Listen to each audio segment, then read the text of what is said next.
Bible में कुछ कहानियां हैं जो आपको सोचने पर मजबूर कर देती हैं, है ना? आज हम ऐसी ही एक बहुत ही मशहूर और सच कहूं तो थोड़ी रहस्यमयी कहानी की बात करेंगे। लूत की पत्नी की कहानी। ये वो कहानी है जो बताती है कि आज्ञा मानना कितना जरूरी है, दुनिया की चीजों से लगाव कितना खतरनाक हो सकता है और कैसे एक छोटी सी भूल के नतीजे कितने भयानक हो सकते हैं। और इस पूरी कहानी के दिल में एक ही सवाल है जो सदियों से पूछा जा रहा है। आखिर कोई जीता जागता इंसान पलक झपकते ही नमक का खंबा कैसे बन सकता है? मतलब ये कैसे हुआ? इस अजीब अलौकिक घटना के पीछे की सच्चाई जानने के लिए हमें कहानी की बिल्कुल शुरुआत में चलना होगा। तो चलिए कहानी में उतरते हैं। बात शुरू होती है सदोम और अमोरा नाम के दो पुराने शहरों से। अब ये शहर बाहर से देखने में तो काफी अमीर और समृद्ध थे, लेकिन अंदर ही अंदर एक बहुत बड़ी आध्यात्मिक समस्या से जूझ रहे थे। हुआ ये कि इन शहरों में बुराई मतलब पाप इतना ज्यादा बढ़ गया था कि परमेश्वर ने फैसला किया कि अब न्याय का समय आ गया है और इन्हें नष्ट करना होगा। लेकिन इसी शहर में अब्राहम के भतीजे लूत अपने परिवार के साथ रहते थे। तो इस आने वाली तबाही से लूत और उनके परिवार को बचाने के लिए दो स्वर्गदूतों को एक स्पेशल रेस्क्यू मिशन पर भेजा गया। अब देखिए, ये जो बचाव का प्लान था ना, इसमें एक बहुत बहुत जरूरी शर्त थी। लूत और उनके परिवार की जान सिर्फ भाग जाने से नहीं बचने वाली थी। उनकी सुरक्षा टिकी थी एक बहुत ही खास और सुनने में बड़े ही सीधे सीधे आदेश को मानने पर। स्वर्गदूतों का जो हुक्म था वो एकदम साफ था। कोई कंफ्यूजन नहीं, कोई मोलभाव की गुंजाइश नहीं। सीधा साधा आदेश था, अपनी जान बचानी है तो भागो, रास्ते में कहीं रुकना नहीं और सबसे जरूरी, पीछे मुड़कर बिल्कुल मत देखना। ये एक सिंपल सी लेकिन बहुत ही सख्त चेतावनी थी। जरा सोचिए उस मंजर के बारे में। लूत का परिवार उस तबाह होते शहर से भाग रहा है। उनके पीछे आसमान से आग और गंधक की बारिश हो रही है।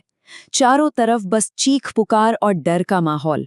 और ऐसे में उन्हें सिर्फ एक बात, एक नियम याद रखना था। लेकिन उस भाग दौड़ और खौफ के बीच लूत की पत्नी ने एक ऐसा फैसला लिया जिसने सब कुछ बदल कर रख दिया। उन्होंने उस सीधे साधे दिव्य आदेश को तोड़ दिया। उन्होंने पीछे मुड़कर देख लिया। बस एक पल की नाफरमानी। क्यों?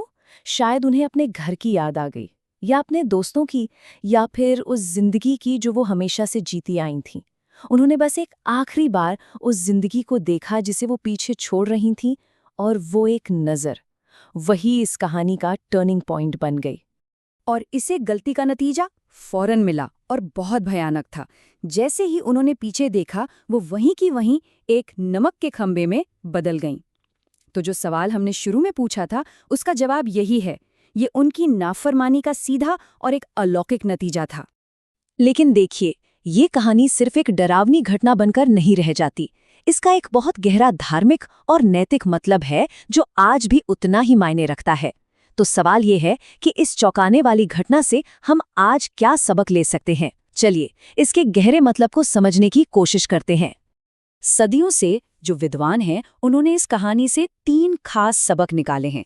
पहला है आज्ञा मानना, दूसरा है दुनियावी चीजों से लगाव, और तीसरा है भविष्य के लिए एक चेतावनी। तो चलिए एक एक करके इन तीनों को समझते हैं।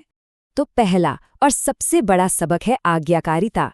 ये कहानी ये सिखाती है कि जब बात परमेश्वर के हुक्म की हो तो कोई बीच का रास्ता नहीं होता, कोई आधा अधूरा नहीं चलता।